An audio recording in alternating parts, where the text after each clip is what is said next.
Bonjour à tous, bienvenue pour cette réunion de rentrée de Décrypte Hebdo. C'est avec un immense plaisir que je vous retrouve aujourd'hui sur ce plateau et c'est également avec un immense plaisir que je retrouve Nuno Teixeira, membre du comité d'investissement de Natixis IM Solutions. Bonjour Nuno. Bonjour Caroline. Donc effectivement, l'été économique aura-t-il été aussi maussade que certaines régions de France? Quoi qu'il en soit, c'est les États-Unis qui ont créé la surprise et défié les lois de la pesanteur, alors que la zone euro, elle, accuse plus que prévu le ralentissement économique. Et c'est ce que nous allons étudier ensemble ces 10 prochaines minutes.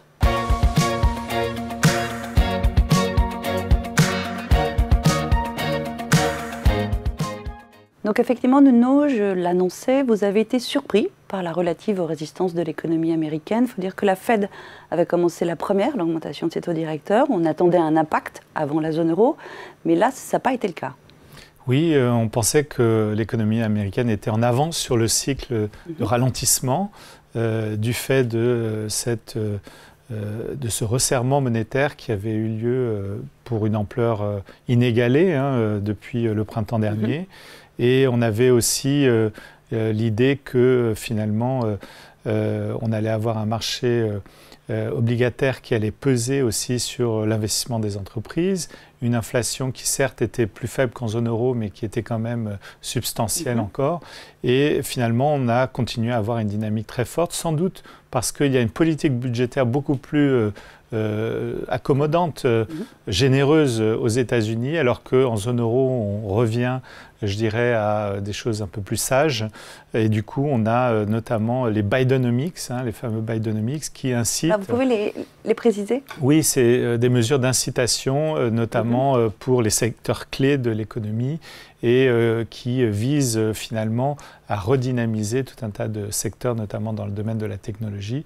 Ça a beaucoup porté le secteur technologique ces derniers mois, avec un Nasdaq cette année qui est presque à 30% de hausse depuis le début de l'année. D'accord. Alors, on peut dire aussi aux États-Unis que c'est à la fois d'un point de vue des investissements des entreprises, mais également de la consommation qui se maintient.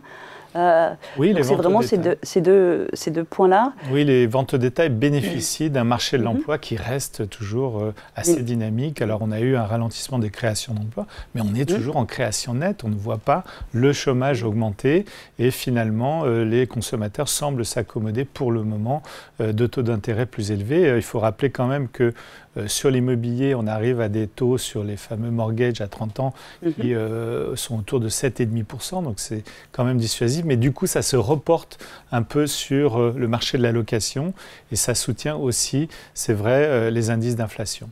Les entreprises, elles, se portent plutôt bien dans cet environnement, avec des résultats qui sont, je dirais, assez étals, mais finalement, on aurait pu s'attendre à bien pire. On venait de marges quand même assez élevées. Donc, est-ce qu'on peut dire qu'on voit un léger ralentissement quand même, mais en tout cas pas le ralentissement que l'on attendait suite aux différentes mesures de la Banque centrale aux États-Unis? Donc oui, c'est la conclusion qu'on voit quand même les indicateurs avancés au niveau industriel, évidemment, qui sont en territoire de contraction quand même, mais les services tiennent, somme toute, assez bien et bien mieux qu'en Europe, où là, on a eu successivement les indicateurs avancés sur le manufacturier et sur les services qui se sont enfoncés en territoire de contraction.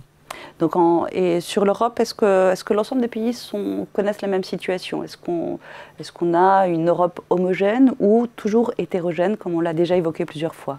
On a une Allemagne qui souffre davantage, qui est en fait en état de récession, avec une industrie qui est à la peine, avec des problèmes de productivité, évidemment, avec l'absence de gaz russe. On a un coût de l'énergie qui est supérieur pour tout un tas de secteurs d'industrie, je dirais, cyclique. Et puis la France qui est un peu mieux, et puis l'Europe du Sud qui résiste plutôt bien avec une inflation qui est plus contrôlée.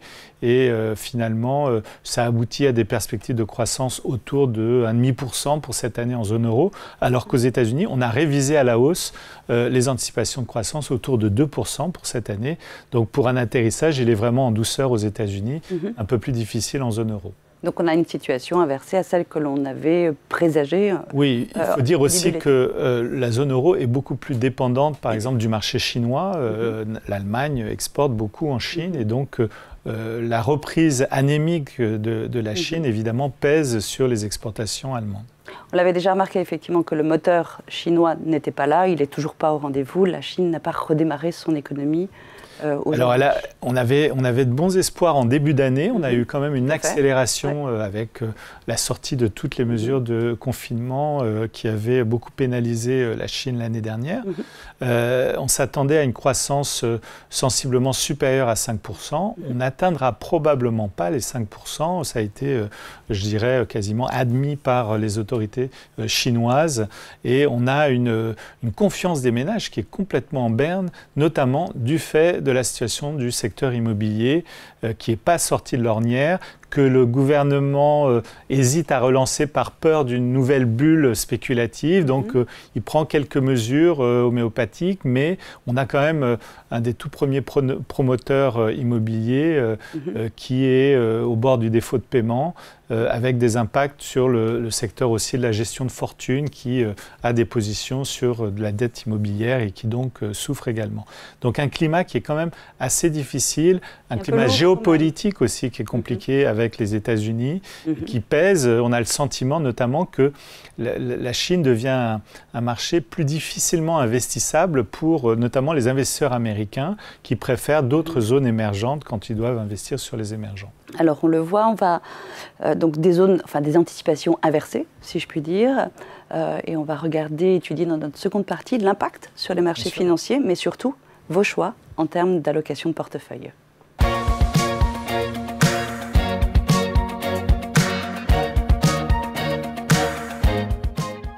Alors, une situation inversée sur chacune des zones. Est-ce qu'on a vu les impacts sur les marchés financiers?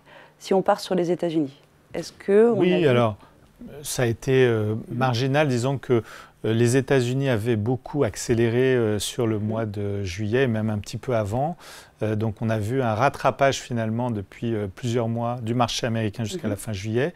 On pensait qu'il allait corriger début août avec les tensions sur les taux d'intérêt, puisque les taux longs ont atteint des plus hauts. On est allé sur le 10 ans autour de 4,34. Hein, on venait de 3,84, donc près de 50 points de base d'augmentation. Donc ça a créé quelques frémissements, quelques remous, notamment sur le secteur des valeurs de croissance, des technologiques. Et puis ça s'est rattrapé parce qu'on a eu des résultats plutôt très bons, notamment de valeurs comme Nvidia qui ont annoncé des perspectives excellentes. Et c'est reparti sur le secteur de la technologie. C'est toujours tiré par l'intelligence artificielle avec l'ensemble des composants. Tout à fait. On a une hausse du Nasdaq qui est très concentrée sur une demi-douzaine de valeurs.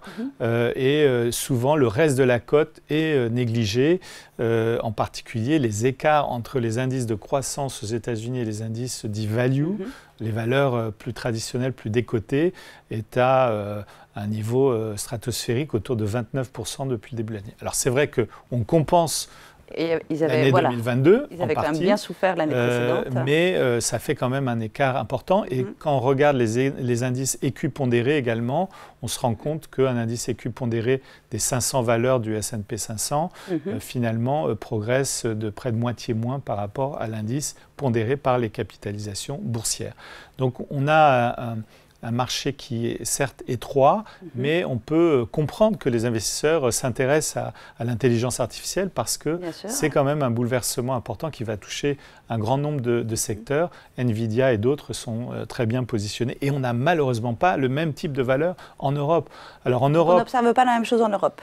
En Europe, le secteur technologique, est aussi inversé. Disons, qui avait plutôt bien marché jusqu'en juin, a souffert pendant l'été. Il a été contre-performant. Et à l'inverse, qui a soutenu les indices, et donc plutôt le segment value du marché, a été plutôt le secteur des banques, avec la remontée des taux d'intérêt, et puis aussi le secteur de l'énergie qui se reprend un peu avec la remontée des prix du pétrole. Au total, c'est plutôt sur l'ensemble de l'été, le marché américain qui continue à prendre de l'avance et le marché européen en léger repli. C'est rien de catastrophique. On n'a d'ailleurs pas eu une volatilité énorme sur les indices actions. Un mois d'août un tout petit peu plus chahuté à cause de la partie obligataire. Hein. On a eu des tensions sur l'obligataire, mais au final, on finit l'été quasiment étal sur les indices actions. L'été qui ne sert à rien. Oui, alors... Oui, disons que ça a quand bougé même. un petit peu. Alors, ça, ils se cherchent. Voilà, c'est ce qui est un peu perturbant pour les allocataires comme nous. C'est-à-dire qu'il faut éviter de se prendre ce qu'on appelle des portes de saloon en prenant un trend qui, au bout de quelques jours, quelques semaines, se retrouve avorté. Donc pour l'instant, cette année, il fallait jouer les valeurs de croissance, ce rattrapage massif des valeurs de croissance. On pense qu'il a encore un peu de potentiel. Alors j'allais venir, vous étiez légèrement sous-pondéré sur les actions. Oui. Ce potentiel, vous allez aller le chercher aujourd'hui ? Alors, on a réduit un peu notre sous-pondération, donc on se rapproche quasiment de la neutralité en réalité sur les indices. On est quand même dans une situation de ralentissement, normalement. Voilà, tout à fait. On anticipe quand même que ce ralentissement des économies mondiales va continuer parce qu'il y a toujours un effet retard entre les politiques monétaires et leurs effets sur l'économie. Mais on a repondéré les États-Unis malgré cette situation un peu atypique du cycle américain qui ne fléchit pas vraiment. On a donc repondéré les valeurs de croissance parce que même si on avait ce fameux ralentissement un peu plus tard et on l'attend, on peut imaginer que finalement les investisseurs se réfugieraient sur ces poches de croissance et donc c'est là où il faut plutôt rester. Donc on est un peu sous-pondéré sur l'Europe pour les raisons que j'évoquais tout à l'heure, un cycle qui est quand même beaucoup plus mou, beaucoup plus difficile, et aux États-Unis on continue à jouer la croissance dans un monde où elle va être un peu plus rare sans doute dans les trimestres prochains. On n'anticipe pas de catastrophe sur les taux, donc on pense quand même Et voilà, sur le marché obligataire sur le marché obligataire, on pense quand même qu'on arrive en fin de cycle de resserrement monétaire, de normalisation monétaire.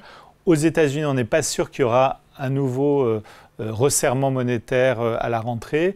En revanche, en Europe, au vu des chiffres d'inflation qui restent quand même résistants à la baisse, notamment sur l'inflation cœur, qui est celle qui intéresse les banquiers centraux, ça va être inévitable, le 14 septembre, l'annonce d'un nouveau relèvement d'un quart de point des principaux taux directeurs en zone euro, et peut-être encore un relèvement supplémentaire d'ici à la fin de l'année, parce que finalement la fenêtre d'opportunité se resserre. Là, l'économie commence vraiment à ralentir, et on aura du mal à resserrer davantage, à imposer un nouveau resserrement monétaire au-delà probablement des 2 prochains mois. Donc on arrive en fin de cycle, ce qui nous a amené finalement en termes de politique d'investissement à remettre un peu de duration, à remettre de la sensibilité au taux d'intérêt sur la zone euro plutôt qu'aux États-Unis, alors qu'il y a 2 mois, on pensait plutôt faire l'inverse. Vous avez inversé vos paris. Donc on a profité de la détente du 10 ans américain sur les derniers jours du mois d'août pour sortir de nos positions longues américaines et aller sur la zone euro. Très bien. Merci beaucoup, Nuno. Merci, Caroline. Merci à tous de nous avoir suivis pour ce premier rendez-vous de rentrée. Donc un marché qui se cherche encore un peu. La tendance a du mal à se dessiner, mais les positions sont prises et c'est ce que nous suivrons lors des prochaines émissions de Décrypte Hebdo. À très bientôt.